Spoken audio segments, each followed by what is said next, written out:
السلام علیکم ورحمت الله وبرکاتو.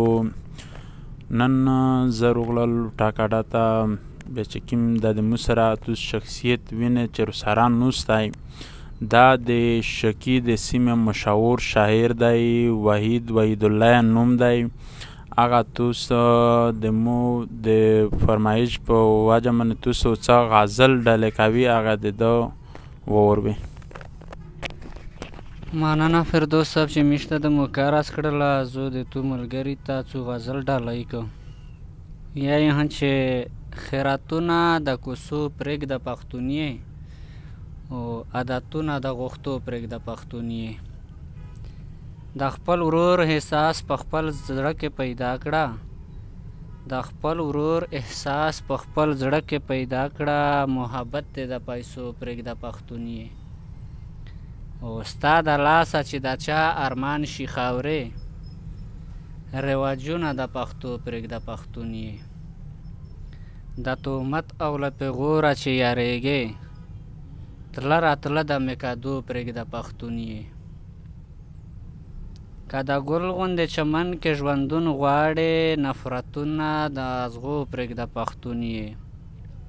او چې بې قدره وي د نورو قدر نه کړي، چې بې قدره وي د نورو قدر نه کړي، ناسته پاسته د هغو پرېږده پښتونیې.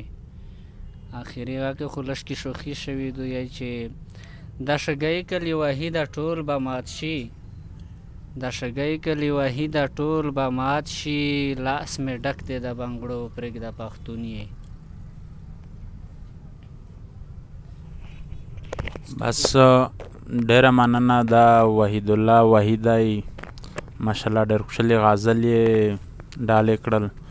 دا موږ ډېر شکرګزاري چې دا وخت یې وکړ، د مصروف وخت چې کوم نن سبا کې مصروف وخت دی د موږ د نه ډېر شکر احسان دی چې موږ ته د قیمتي وخت موږ ته وکړ.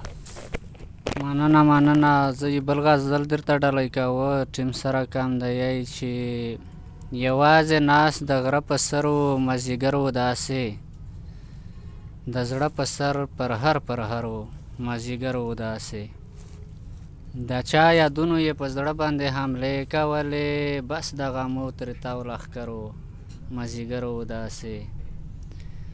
او د ژوندانه ټوله کیسه یې په ټاپو کې کړله، د ژوندانه ټوله کیسه یې په ټاپو کې کړله، یو چا بایللی خپل دلبر و مازدیګر و داسې.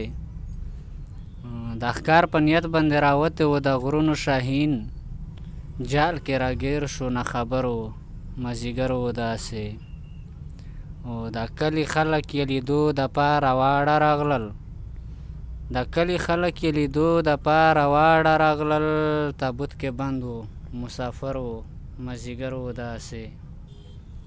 او یو خوا په غرونو باران راغی بل د ستا انتظار، یو خوا په غرونو باران راغی بل د ستا انتظار، راته په ګام خطر و مازدیګر و داسې.